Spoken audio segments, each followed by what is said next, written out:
자, 168쪽에 48번 문제 보시면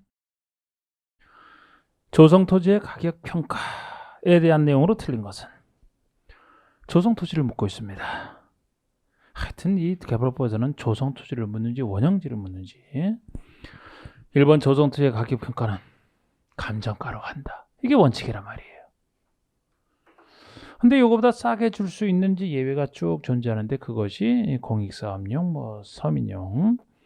2번의 경제입찰의 경우에 최고가로 입찰한 자를 낙찰자로 한다. 경제입찰의 원리고. 3번의 위 2의 경우 경제입찰 대상 토지가 주상복합 건축물을 건축한 토지다. 경쟁입찰 대상 토지가 주상복합 건물을 짓기 위한 토지랍니다. 이럴 때는 상업면적에 대해서는 낙찰가를, 상업면적 외에 대해서는 감정가를 각각 적용하여 산정한 가격을 합한 가격을 해당 토지의 공급가로 한다라는 얘기도 있어요. 제가 주로 하는 얘기는 아니고 제가 요약세는 살짝 해놨습니다만 한 번도 낸 적은 없어. 그런데 이거는. 근데 참고로 이게 어떤 내용이냐면은 주상복합 건축이 지을 땅이라면은 거기 그 땅도 둘러볼 수 있는 거예요. 주택에 해당하는 건물을 지을 땅, 상가에 해당하는 건물을 지을 땅. 그러면 그렇게 나눠볼 수가 있는데 그것이 이제 상업면적이고 주택에 해당하는 부분이 상업면적 외의 면적이라고 얘기를 하거든요. 그러면 주택을 갖고 가격을 경쟁시키면 주택 가격이 올라가기 때문에 상업면적에 대해서는 낙찰가, 많이 써낸 낙찰가를 그대로 인정하지만 상업면적 외의 주거면적에 대해서는 낙찰가가 있어도 낙찰가를 인정하는 게 아니고 감정가를 적용해요. 합한 금액을 공급가로 한다라는 얘기 있습니다. 한 번도 낸 적은 없어요. 근데 그런 취지의 것입니다. 상업면적하고 경쟁을 시키지 상업면적 외의 면적 갖고는 경쟁시키지 않겠다는 논리고요. 4번의 시행자는 학교나 폐기물 처리시설 등을 설치한 조성토지 등과 이주단지 조성을 위한 토지를 공급할 때는 조성원가로 할 수 있다. 학교, 폐기물 처리시설, 공익목적 이런 거 아닙니까? 이주단지 이런 공공목적으로 위한 토지를 공급할 때는 조성원가로 할 수 있는 게 아니고 감정가 이하로 정할 수 있는 거예요. 꼭 조성원가만 무조건 훨씬 더 싼 건데 꼭 조성원가로 하는 게 아니고 아까 감정가가 원칙인데 감정가 이하로 정할 수 있는.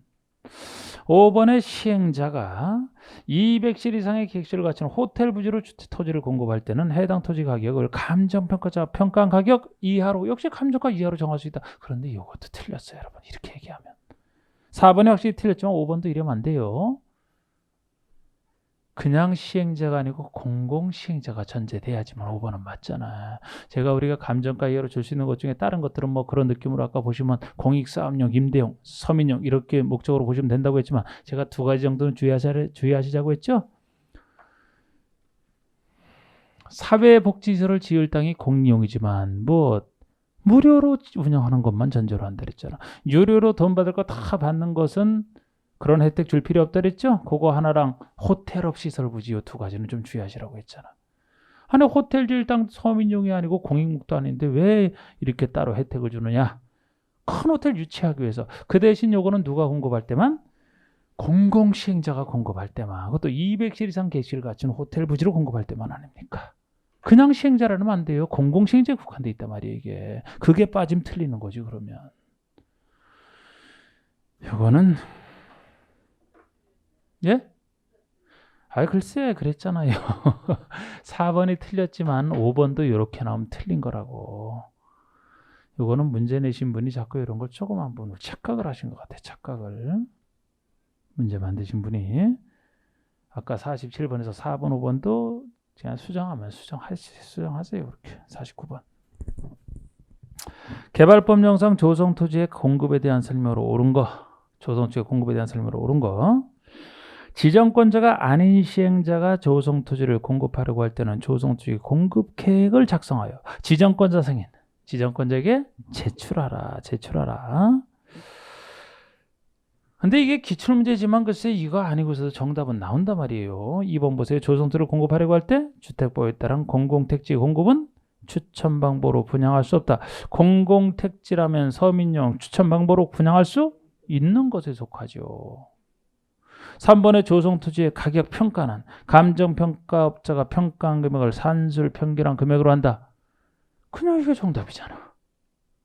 제가 조성토지는 감정가격으로 하는 게 원칙이라 그랬죠? 그 얘기야, 그 얘기. 이 감정평가한 금액이라는 것이 그쪽 법, 감정평가법에서는 혼자 평가하는 게 아니라 말이에요. 최소 2명 이상이 평가한단 말이야. 2명 이상이 평가를 해서 산술 평균한 금액으로 하는 거예요. 이게 감정가 얘기. 이게 그쪽 법의 감정가란 말이에요. 이게 감정가로 풀어쓴 말입니다. 그래서 이게 맞고 4번에 공공정사용지를 지자체에게 공급한다 하면 수익계약 방법으로 할 수 없다. 지자체에게 공급하니까 그자와 수익계약 방법으로 할 수 있다. 토지 상환 채권에서 토지를 상환한다면 수익계약 방법으로 할 수 있다 이래야 되잖아. 할 수 있다. 없다가 틀린 거 아닙니까? 50번 보시면 도시개발법상 수용 방식으로 조성토지의 공급가를 감정가격 이하로 정할 수 있는 경우가 아닌 것은 감정가 이하로 정할 수 있는 경우가 아닌가.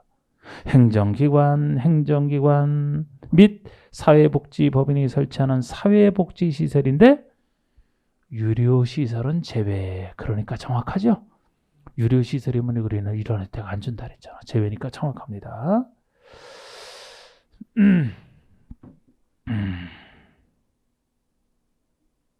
감정가 이하로 줄 수 있고 국민주택 용지. 국민주택 용지라면 이 국민주택 용지도 공공이 건설하는 걸 전제로 해요. 공공시행자가 건설하는 걸 전제로 하기 때문에 임대주택 용지라면 공공임대든 상관없어요. 이거는 아주 서민용이라 감정가로 줄 수가 있고요. 4번의 시행자가 국민주택 규모 이하의 공동주택을 건설하는 자에게 공급한다. 아니 국민주택 규모 이하의 공동주택이라면 이것도 공공시행자가 공급할 때입니다. 공공시행자가. 그럼 이것도 답이 돼야 되고 5번에 200시설 게시발전 호텔 부지 이것도 공공시행자가 전체가 돼야 되는데 아이고 이렇게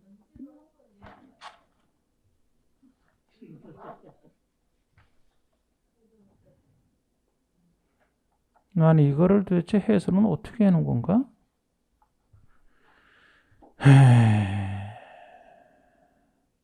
아이고 해설에서도 뭐 이렇게 뭐 따로 얘기가 안 나와 있네.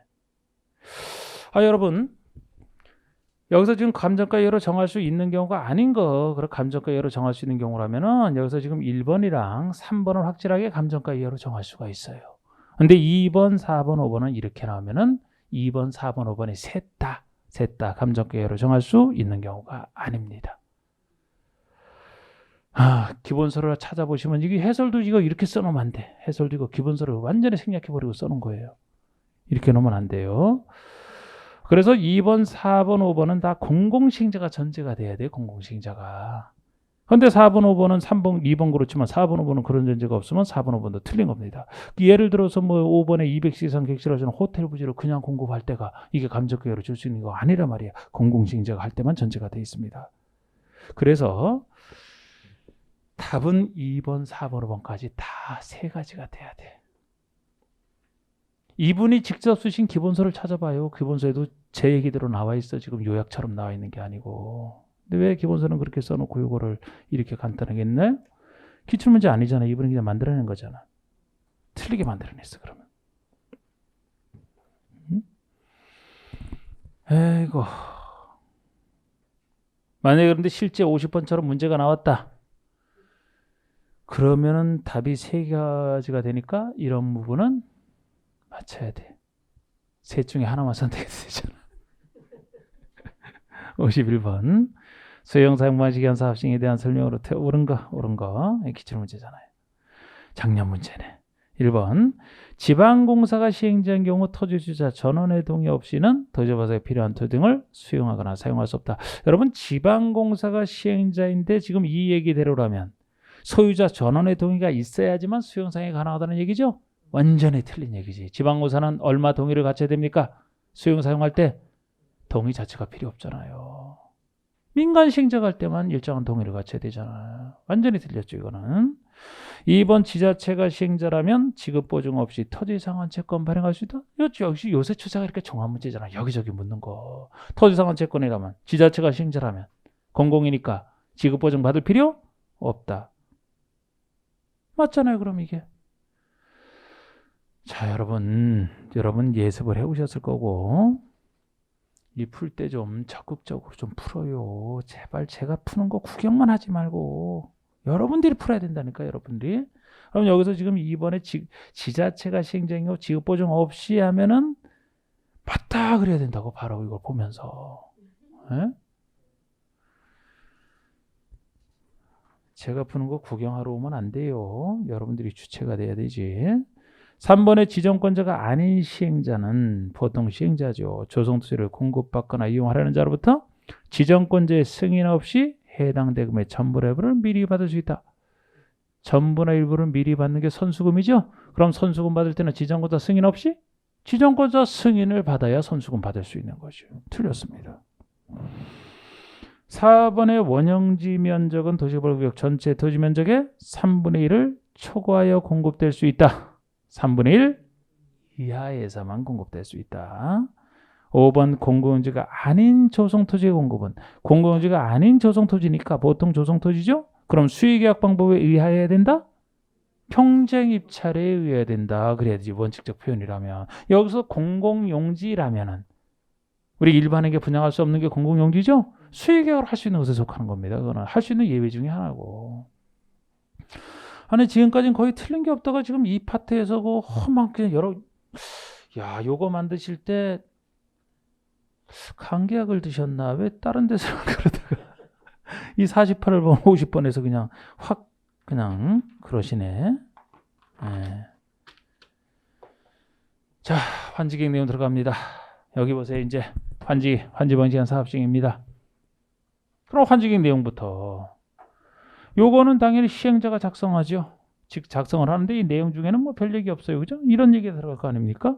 환지를 누구에게 해줄지, 필지별로 되는 환지 명세, 환지 명세가 들어간 보류지 명세도 들어가겠죠. 이 보류지 또는 채비지 명세가 이 안에 들어갈 것이고 모든 게 환지 받는 게 아니잖아. 만약에 미리 청산받고 싶다 하려면은 환지를 부지정해달라 그러면 청산받을 수 있죠. 그게 청산대장토지 명세잖아.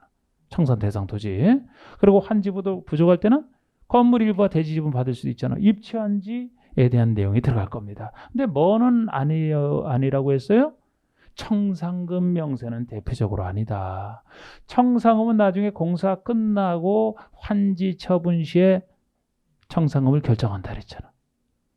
종전의 땅에서 환지를 주고 나서 모자라고 남는 게 청산금이기 때문에 환지계획 공사 들어가기 전이라 청산금이 나올 수가 없어요. 종전의 토지는 평가되지만 줄토지는 환지는 추산액에 불과하잖아.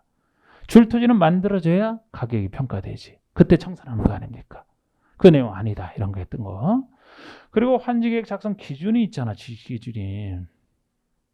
이거 평가식으로 하는 게 원칙이기 때문에 평가하잖아요.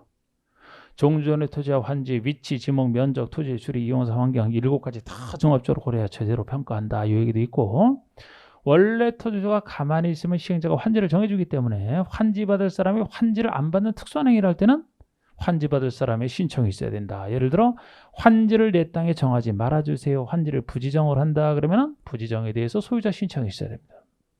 아니면 환지 부지정이 아니고 환지 대신에 건물의 일부와 대지 지분 입치환지를 받겠다. 그때도 소유자 신청이 있어야 돼. 그런데 둘의 차이는 환지 부지정의 경우에는 임차권자 등 다른 권리자가 있으면 임차권자 등의 동의도 받아야 된다. 근데 입치환지에서는 일부러 피해간다 그랬죠? 반대가 뻔해서 땅 주는데 땅 대신에 건물 주는데 받을 사람 누가 있느냐 임차인 입장에서는. 그래서 임차인의 동의를 받지 않는 차이점. 그리고 증환지 감환지 이런 걸 할 수 있다. 예를 들어 종전의 땅이 너무 작아요. 그러면은 적정 규모가 되도록 환지를 늘려줄 수도 있고 증환지 할 수도 있고 아예 환지 대상에서 재배할 수도 있고 이게 직권에 의한 환지 부지정이잖아. 반대로 면적이 너무 넓어요. 종전 땅이. 그럼 환지를 줄여서 줄 수도 있다. 그리고 입체환지 할 때는 제가 입체환지 할 때는 소유자의 신청 동의면 충분하다. 임차권자 동의는 필요 없다라고 이 정도만 지금까지는 했지만 만약에 입치한지에서 아직까지는 안 되지만 좀 더 깊게 들어간다고 했을 때 입치한지는 두 가지 점만 살펴보면 된다 그랬어요. 첫 번째가 정비법의 관련 규정을 준용한다 이렇게 했던 거예요. 입치한지는 환지 한 종류지만 완전히 환지랑 달라. 왜 다르냐? 보통 환지는 신청 필요 없어요. 가만히 있어도 주니까 땅 받는 거야 그 대신. 그런데 입치한지라면 소유자 신청을 필요로 하고 땅 주는 게 아니고 건물 주는 거라 그랬잖아. 건물 주는 거. 그러면 환지랑 비슷한 오히려 환지랑 비슷하지 않고 정비부상 관리처분계획과 비슷하죠. 정비부상 관리처분계획에서는 건물 줄 때 쓰는 게 관리처분계획 아닙니까? 그리고 그때는 신청을 받아준단 말이야. 그게 분양 대상자 아닙니까? 그래서 신청 그리고 건물 주는 것이 입치한지랑 비슷해지는 거예요. 그러면 신청을 받기 위해서는 신청기한을 미리 소유자에게 통지한단 말이에요. 신청기간을. 분양 통지라고 하잖아. 정비법에서는. 그럼 이때 알려주면서 신청기한을 어떻게 정하나. 당사자에게 통지한 때로부터 30일 이상 60일 내로 한다. 이 신청기한 동안 신청받을 사람은 신청하라. 응? 신청했을 때 건물 줄 때 건물 중에서 주택 줄 때는 여러 채 가지고 있어도 한 주택 주고 공유해도 한 주택만 준다. 한 주택 주는 게 원칙이지만 예외 중에서 소유한 주택 수만큼 다 줄 수 있는 과밀억정에 위치하지 아니한 이렇게 나가는 거 있잖아. 그죠? 그 예외를 끌어다 쓴다는 거 아닙니까? 숫자 그대로 끌어다 쓰는 거예요. 이게 정비법의 관리 규정을 준용한다는 거 하나. 또 하나는 거르는 절차를 했잖아. 거르는 절차. 환지가 부족해서 입치환지를 계획하는데 너도 나도 오히려 입치환지를 다 받겠다고 몰려들면 시행자 곤란해요. 환지 받을 사람이 오히려 부족해져서. 그래서 신청 단계에서 거르거나 아니면 공급 단계에서 거르는 절차가 필요한데 예를 들어 신청 단계에서는 종전 권리가액이 입치환지로 줄 제일 작은 그 공급가의 70%도 안 된다. 70% 이하라면 이렇게 돈 없는 사람은 신청하지 말아라. 신청 안 받아줘. 70% 넘을 때만 신청 받아줍니다. 예를 들어.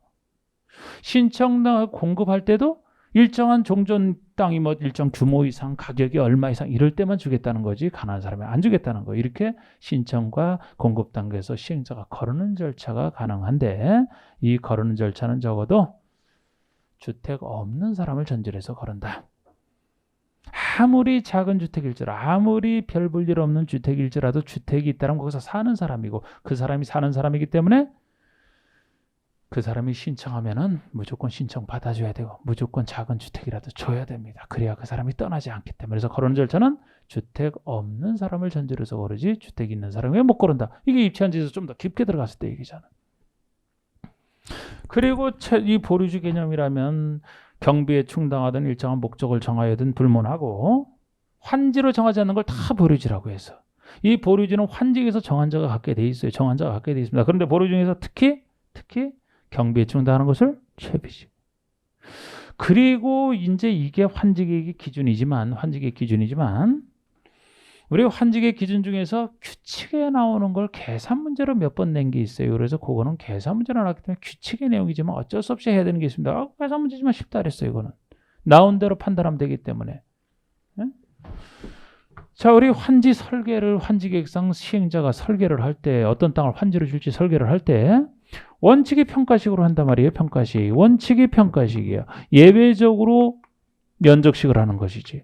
평가식이 별게 아니고 종전의 땅 평가하고 새로운 땅 평가를 해서 비슷한 가치의 것을 위치에 상관없이 주는 거야. 비슷한 가치의 것을. 그래서 평가식이 원칙이잖아. 그래서 종전의 투자 환지를 평가하지 않습니까? 7가지 기준 다 고려해서. 근데 면적식이라면 가치와 상관없이 그 위치에 그 정도 크기의 면적을 주는 거예요. 이거는 예외적인 현상이에요. 도시발전에서 환지의 이동이 경미하다 막 이럴 때만 예외적으로 쓸 수 있는 건데 어쨌든 여기 이런 거 할 때 이제 평가식으로 나와서 할 때 계산 문제가 비례율이에요. 비례율. 면적식으로 할 때 평균 토지 부담률이 나오고 토지 부담률 이름 보고 그대로 생각하시면 돼요. 이름 보고 그대로 생각하시면 자 비례율과 토지 부담률. 비례율은 평가식으로 할 때니까 여기 주어진 것들이 평가액 합계 막 이런 게 나와 있단 말이에요. 그럼 비례율은 사업 시행 전에 비해서 사업 시행 후의 평가액이 사업 시행 전에 얼마나 비례하느냐 말 그대로 비례율이거든요. 그러면 이거 분모 분자 무엇분의 무엇 할 때 항상 제가 분자식은 투입되는 게 분모 투입 대비 나오는 것이 분자라고 했죠? 뭐에서 자가 나온다 그랬잖아. 투입되는 거 분모, 나오는 게 분자. 그러면 우리 나와 있는 말이 평가식이니까 평가액이 나와요. 환지 전 토지나무처럼 평가액이 나와. 주어진 것 보고 판단하지라 그랬죠. 환지 전 토지나무처럼 평가액 할게. 조성된 토지나무처럼 평가액 할게. 그리고 사업비가 나올 거란 말이에요. 사업비가. 그러면은 분모에 들어가는 게 가치식에서 투입된 것이니까 환지 전 평가액이 들어가요. 조성된 평가액이 들어가. 분모에. 환지 전. 환지하기 전의 토지나 건축을 평가액 합계가 분모에 들어가야지. 요게 가치명으로 이 정도 평가액이 투입이 돼서 나온 것이 조성된 것이죠. 그러니까 이것만 잘 찾아놓으면 돼. 분모 분자. 환지 전 평가액 합계 이 정도가 투입돼서 앞으로 조성되는 토지나 건축의 평가액이에요. 그럼 이것이 나온 거예요. 그런데 이 나온 것은 그대로 쓰면 안 되죠.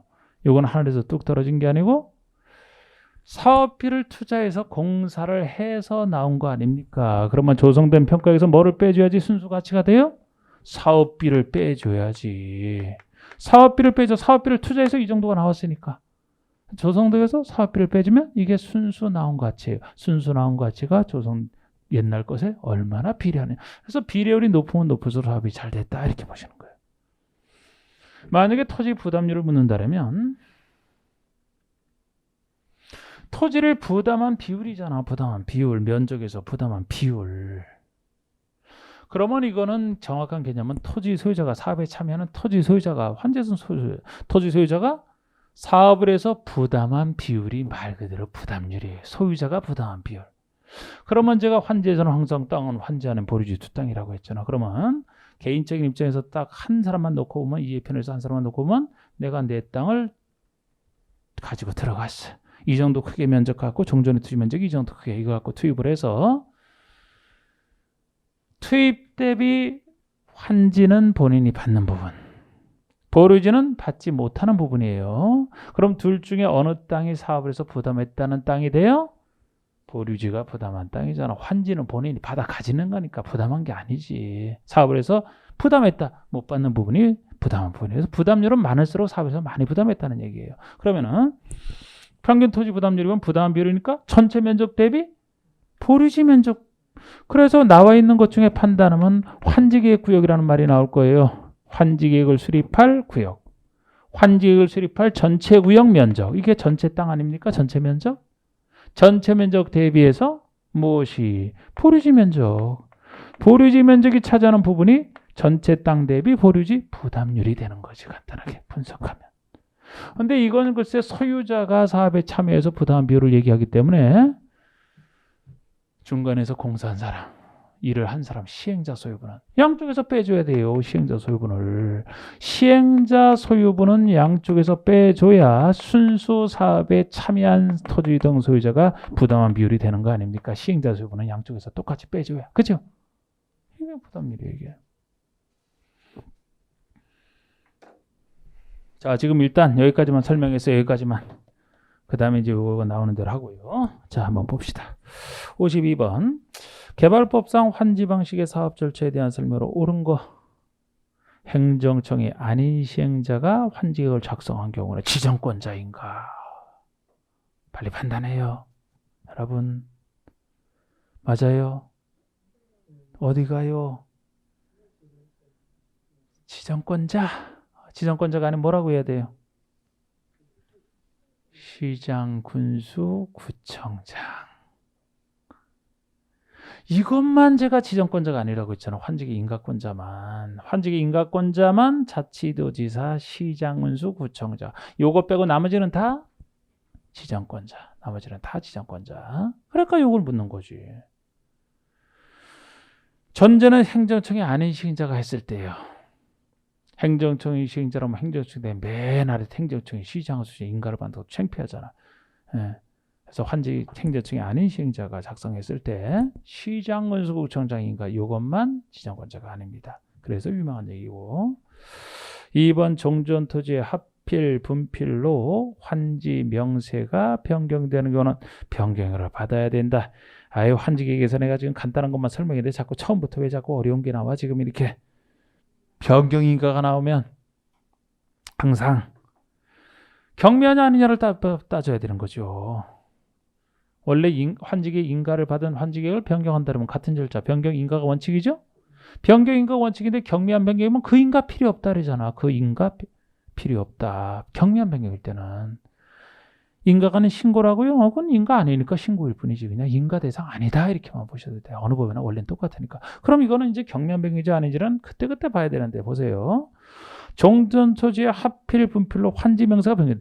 아니 누구에게 어떤 환지를 주겠다 환지 명세가 딱 작성된 게 있는데 환지 명세가 바뀌는데 변경이 되는데 왜 변경이 되느냐? 종전 토지의 분필이나 하필로 변경이 된대. 예를 들어 이쪽 땅에 대해서 이 땅을 환지로 주기로 하고 이쪽 땅에 대해서 이 땅을 환지로 주기로 했는데 이 땅이 하필이 돼서 종전 땅이 하필이 돼서 여기서 주는 것을 요거 합한 걸 요걸로 주겠대 그대로. 여기에 대해서 합해서 그대로 주겠대. 그럼 이게 여러분 여기서 경미하다 중대하다 하는 얘기는 환지 명세를 시행자가 만들 때 처음 만들었던 환지 명세를 다시 새롭게 만드는 게 이게 중대한 것이고 사실상 새로운 게 아니라면 경미할 텐데 이렇게 그대로 한다면 새로운 환지를 설계할 필요가 있나요? 없죠? 그대로 주기로 여기서 주기로 한 걸 그대로 주면 되죠? 경미해요? 경미하지. 그래서 환지 설계를 새로 할 필요가 없어. 그러면 아니면 어떤 사이에 어떤 땅을 하나로 환지로 주기로 했는데 이게 분필이 돼서 그 분필돼서 그만큼 또 분필해서 각각 준대요. 별 문제 없죠? 기존에 같은 거 다른 것도 손댈 필요 없잖아. 그럼 이런 게 그럼 경미한 것이지. 그러면. 그러니까 틀린 것이고. 3번에 토지 소유자가 신청하여도 해당 토지에 대한 임차권자 등이 동의하지 아니하는 경우에는 토지 소유자가 신청하여도 임차권자 등이 동의를 안 하면 환지를 제외할 수 없다. 맞아요?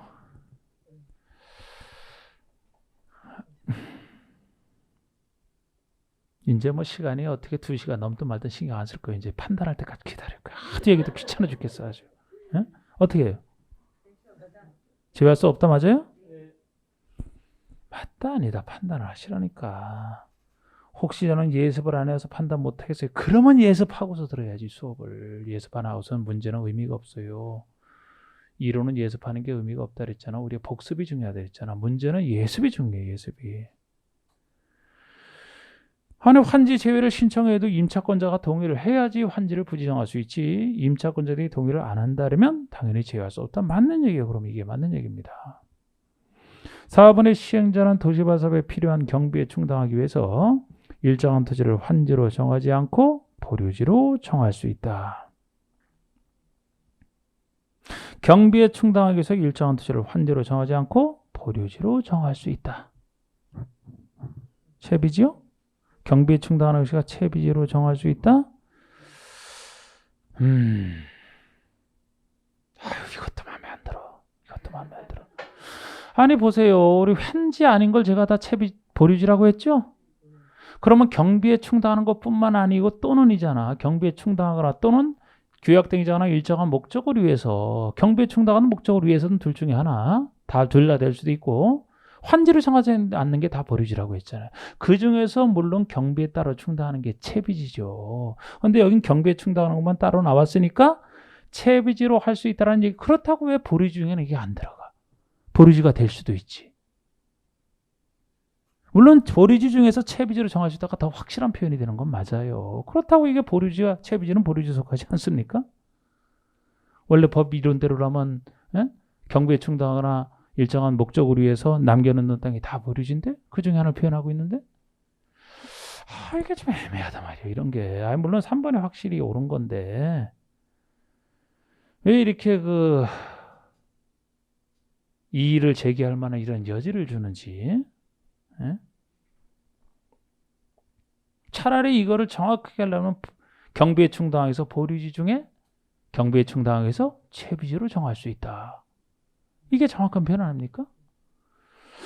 5번의 예정지 처분의 효력은 예정지 지정의 효력 발생일로부터 환지 처분 공고되는 날의 다음 날까지 존속한다. 이건 예정지 처분에 또 환지 예정지 얘기죠. 그럼 환지 예정지는 환지 예정지 가서 언제부터 쓸 수 있느냐? 예정지 효력 발생부터 쓰기 시작해서 환지첩은 공고되는 날까지 쓰는 거죠. 거기까지 전속한다는 얘기는 다음 날이 빠져 맞는 거예요. 이거는 환지처분 공고 다음 날이 되면 환지에 대한 소유권을 취득하기 때문에 그 효과에 따라 사용식을 시작하는 것이지 예정지 효과가 아니에요. 그래서 예정지는 환지에 대한 소유권 취득하기 직전까지, 즉 환지처분 공고 날까지, 공고일까지 전속하는 겁니다. 그래서 이건 확실히 틀렸는데 4번이 좀 애매하다 이거지. 애매하다 이거죠. 우리가 보통 환지를 정하자는 걸 다 채비지라고 보류지라고 하기 때문에. 53번 도시발사업의 시행자가 환지 방식으로 사업을 시행하려는 경우 환지객에 포함된 대상이 아닌 거, 이게 이제 전형적인 환지객 내용을 묻는 문제 아닙니까? 환지 설계 필지별로 된 환지 명세, 필지별로 된 3번 필지별로 권리부여한 청산 대상 토지 명세. 환지를 부지정하게 되면 그 땅은 미리 청산할 수 있다. 청산 대상 토지 필지별 권리별로 가능하죠. 채비지 또는 보류지를 정한 경우 그 명세 그리고 청산금 결정, 이게 답이죠. 여러분 청산금 결정은 언제 한다 그랬어요? 환지 처분 시 결정을 합니다.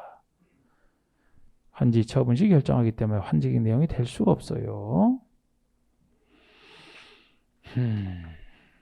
물론 3번처럼 청산 대상 토지는 환지 처분 기다리기 전에 미리 청산할 수 있지만 예외.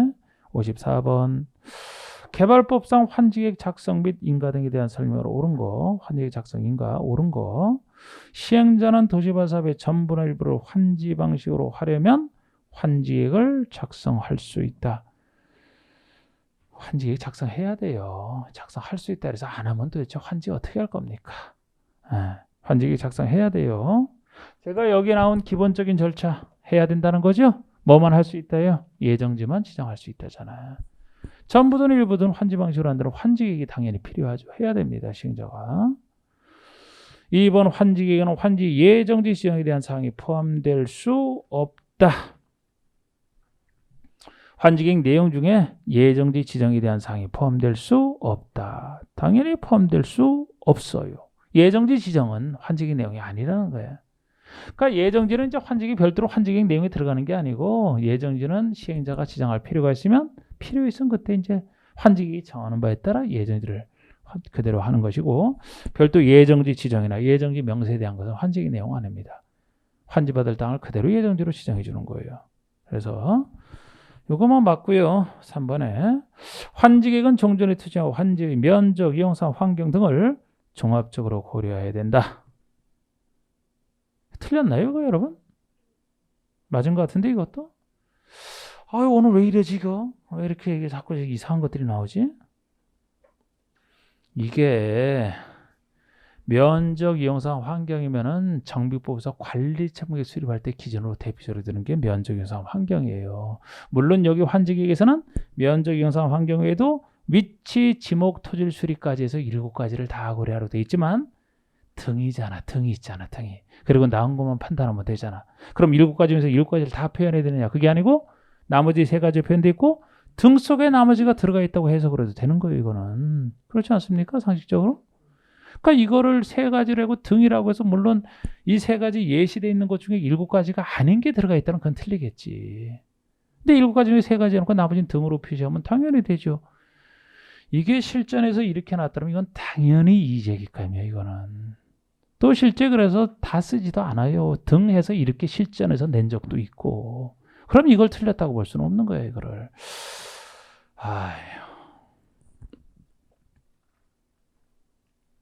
이렇게 해설할 때면 아주 스트레스 많이 받는데 내가. 자꾸 틀린 게 나오면. 알아서 하세요. 알아서. 아이고. 제 생각이 맞다고 생각하시면 그거 옳다고 보시면 되고.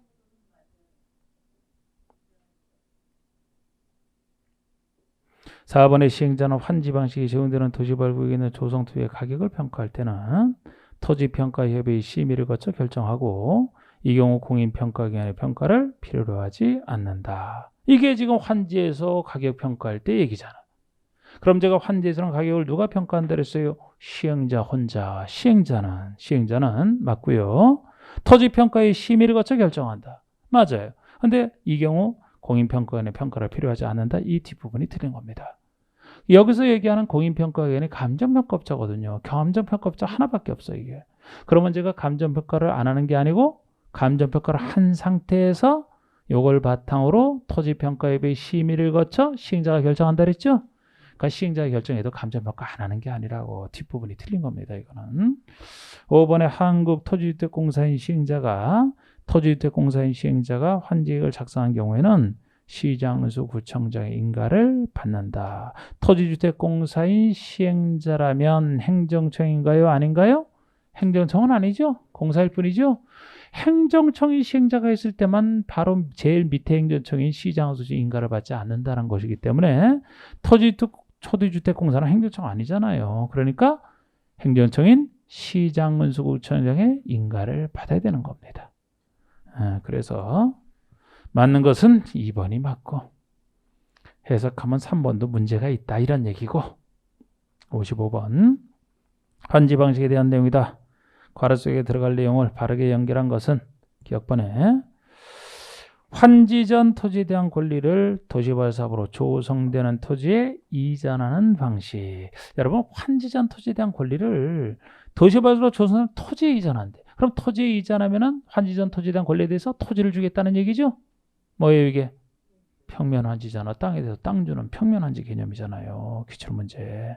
그 다음에 니은번 얘기는 환지 전 토지나 건축에 대한 권리를 도시발사업으로 건설되는 구분 건축물에 이전한대. 그러면 땅 주는 게 아니고 이전된 구분 건축물을 주겠다는 거죠. 이게 뭐예요? 입체환지지, 입체환지. 넘기시고 56번.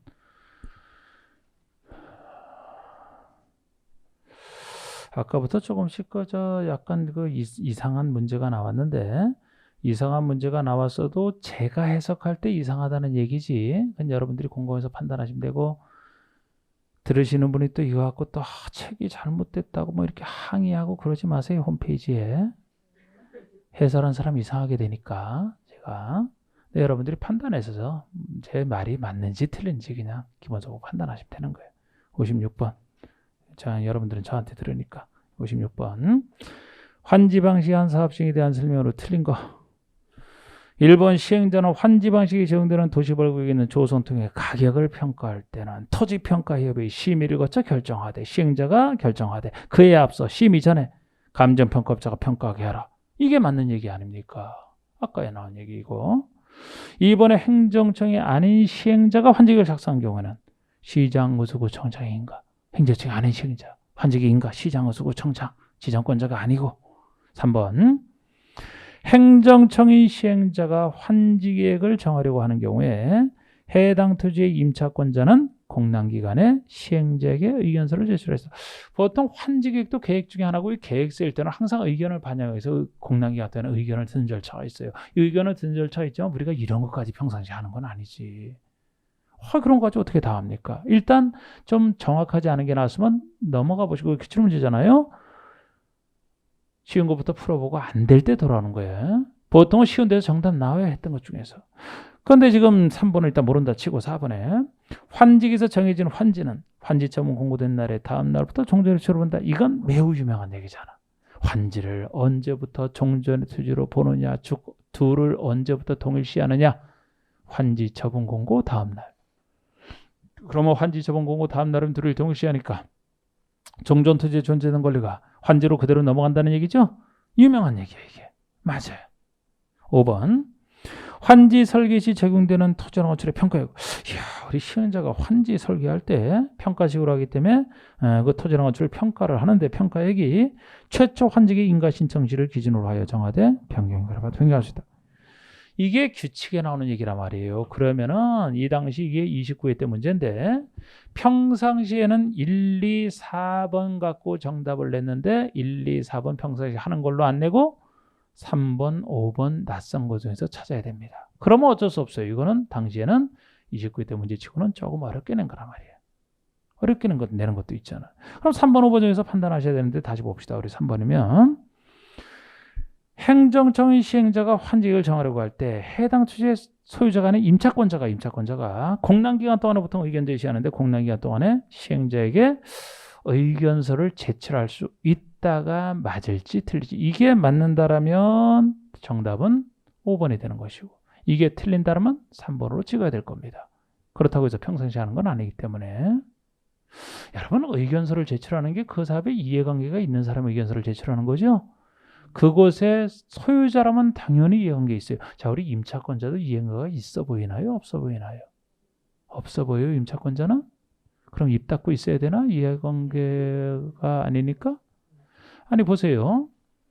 사업을 하게 되면 시행자가 막 사업을 할 동안에 거기 있는 사람들은, 소유자들은 소유물에 대해서 상승 못하죠? 그러니까 소유자가 이해관계 되는 건 확실하죠? 근데 소유자가 직접 소유하는 게 아니고 다른 사람에게 임대를 줬다 그러면 임차권자가 임차권을 행사 못하게 되네? 시행자가 공사하는 동안에? 그럼 임차권자가 이해관계인이 아니에요. 엄청난 이해관계인이지. 아니, 본인이 임대차 기간에서 임대차를 못한다니까? 사용수익이 금지되는 것만큼? 나중에 그럼 환지 처분받게 되면은 소유자가 환지를 받게 되죠. 임차권자는 환지에 가서 권한 행사하잖아. 대부분 다 환지로 가잖아요. 그래서 임차권자가 환지를 받게 되면은 땅이 바뀌게 돼갖고 임대료 증감 청구니 권리 포기 계약 해지니 막 이런 거 갖고서 두 사람이 권리 주장을 하는 거 아닙니까? 공사할 동안에 자기 거 사용 못해. 환지 처분받게 되면 소유자처럼 환지에 가서 권한 행사하게 돼 있어요. 이게 이해관계자가 아니라고요? 엄청나요. 그러면 의견서 제출할 수 있어야 돼요, 없어야 돼요? 당연히 있어요. 이걸 맞다고 해야지. 그래서 5번을 찍어야지. 여러분들이 민주국가에 사시면서 이 의견서 제출하는 거에 대해서 상당히 범위를 좁히려고 하시네. 왜 언론을 막으려고 합니까? 의견서 제출을 왜 못하게 해서 가능하면 의견서 다 들어야지. 우리는 빨리 하는 게 중요한 게 아니라니까.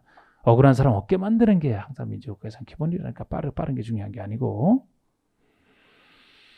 그래서 이해관계자로서 소유자나 임차권자에 대한 의견서를 얼마든지 제출할 수 있어요. 그럼 정비법에서는 아니냐? 다 마찬가지고 거기도. 그렇다고 우리가 평상시 하는 건 아니지만. 이렇게.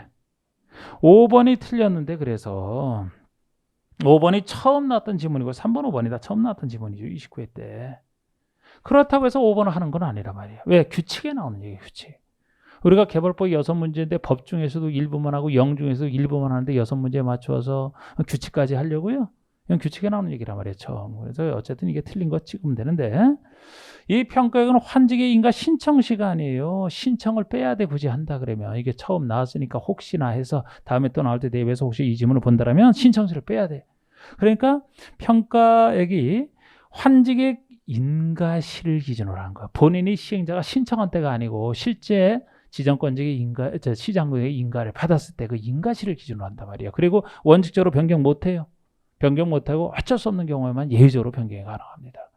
그래서 그렇게 틀리게 낸 건데, 그거 제가 하는 식으로 그런 식으로 찍어야 돼요. 이거는 57번. 환지계획 작성 기준의 특례사항으로 틀린 거. 토지 소유자가 신청하거나 동의하면 해당 토지의 전부나 일부에 대해서 환지를 정하지 아니할 수 있다. 소유자가 신청할 때 환지 부지정, 전부든 일부든 환지 부지정.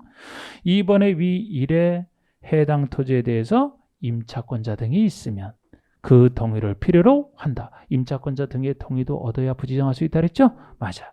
3번에 토지 면적의 규모를 조정할 특별한 필요가 있으면 면적이 작은 토지는 면적을 늘려서 환지를 정할 수 있고, 이게 증환지죠. 환지 대상에서 제외할 수는 없다? 환지 대상에서 제외할 수도 있다. 작은 것은 늘려줄 수도 있고 환지에서 아예 직권에서 부지정할 수도 있다. 청구청산할 수 있다. 뒤가 틀렸죠.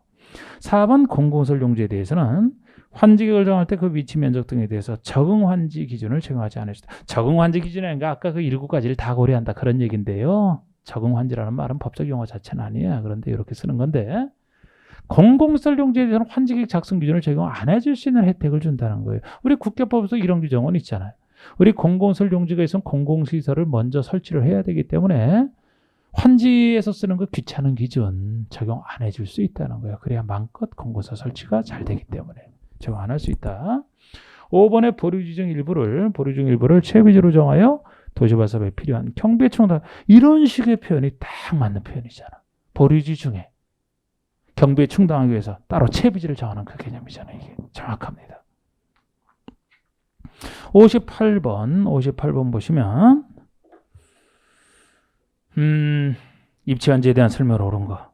그러니까 입체한제에 대해서도 아까 제가 어려울 때 대비해서 두 가지를 말씀드렸는데 그 정도 갖고 내는 건데 아직까지 뭐 이건 내진 않았습니다만 이건 대비할 필요는 있어요. 입체한 그래 약간 어렵지만 아까처럼 제가 설명했던 거 입체한제에 대한 설명 옳은 거 됐는데 도시개발 사업을 원활히 시행하고서 특히 필요한 경우에는 토지나 건축물 소유자 동의를 얻어 건축물의 일부와 그 건축물의 토지의 공유 지분을 부여하시다. 건축물의 일부와 대지 지분 주는 게 입체한제 개념인데 요거 좀 이상하게 해놨네요.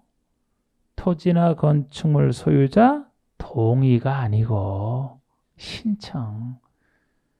시행자가 당신에게 입체한제 줄 테니까 동의해 줄 것이냐 이 동의 얘기가 아니고 적극적으로 신청을 해야 돼 당사자가. 입체한제는 토지나 건축물 소유자 신청을 받아 하는 거. 임차권자 동의는 필요 없고요. 소유자 신청. 그 대신 토지 소유자 외에 건축물 소유자 신청도 가능합니다. 원래 환지 부지정할 때는 건물 소유자 신청하는 건 아니잖아. 근데 입체한지는 이제 건물 소유자가 신청하더라도 그 종전 건물에 대해서 새로운 건물을 주니까 그거 주는 것만큼 청산을 안 할 수가 있거든요. 그래서 토지나 건축물 소유자 신청이라는 거. 2번 입체한지를 신청하는 자의 종전 토지 소유 건축물의 권리가 즉 종전의 가액이 도시개발사업으로 조성되는 토지에 건축되는 구분 건축물이 입체한지를 줄 건축물이잖아요. 구분 건축물의 최소 공급가랑 비교해서 최소 공급가의 70% 이하인 경우는 환지 신청 대상에서 제외할 수 있다. 이게 신청 단계에서 거르는 절차란 말이야. 70% 이하야. 70% 이하. 야, 70%. 야, 이걸 또 80%로 바꿔내면 참 곤란하죠. 70% 이하. 최소 70 이상은 돼야 받을 수 있다. 70을 넘어야 받을 수 있다. 행운의 7. 자, 이런 숫자까지는 그러네. 3번에 입체한지 신청기간은 환지 신청기간 등을 토지 소유자에게 통지한 때로부터 30일 이상 90일 이하. 이게 여러분 정비법에 나오는 환지 신청 입체 그 신청기간 똑같이 쓰는 거예요. 숫자까지 똑같이 그래. 우리 그쪽에서는 잘하잖아요. 당사자에게 통지한 때로부터 30일 이상 60일 이하로 하는 거예요. 그 정비법의 관련 규정을 추정한다 이겁니다. 입체한지 신청기간 똑같은 숫자예요. 30일 이상 60일 이하. 4번에 환지전 토지의 건축물을 소유하고 있는 토지 소유자는 권리가액과 관계없이 입체한지를 신청할 수 있다. 상당히 예리하긴 했는데. 이거 여러분 권리가액과 관계없이 무조건 신청할 수 있는 경우라면은 건축물을 소유하고 있는 소유자가 아니고 주택을 소유하고 있는 건축물에서 주택이어야 된다고. 주택. 건축물은 주택 위에 다른 건축물 다 들어가잖아요. 예를 들어 상가를 가지고 있다 거기 사는 사람 아니란 말이야. 그런 사람은 거른들쳐서 걸을 수 있어요. 누구를 못 거른다 그랬어요? 주택 있는 사람을 못 거른다고. 그래서 그러니까 아까 여러분 1번에서 소유자 신청 대신에 동의를 집어넣어서 틀리게 하고 2번에서 아직 낸 적도 없는데 70%로 80% 바꿔서 틀리게 냈고 4번에서는 주택 대신에 건축물로 바꿔서 틀리게 냈기 때문에 아주 면도칼처럼 낸 건데 아직까지 시험에 나오지 않은 부분에 대해서 낼 때는 이렇게 면도칼처럼까지 할 필요는 없어요. 마치 중개 실무 문제 푸는 것 같네. 5번에 입체환지에 따른 주택 등을 공급하고 남은 건축물은 일반에게 공급하되. 자, 이건 뭐 다 똑같아. 여기 건축물이든 환지든 똑같아. 남은 거 있으면은 일반에게 주는 겁니다. 일반에게 공급하되 도시개발 사업으로 철거되는 건축물의 세입자에게 우선하여 공급할 수 있다면 아이고 세입자도 좋고 서로 좋네, 그죠? 이거 맞는 얘기예요. 이게 맞는 얘기인데 입체환지에 대해서는 1번 잘 보시고 1, 2, 3, 4번 1, 2, 3, 4번이면 되겠네요. 자, 여기까지 하겠습니다.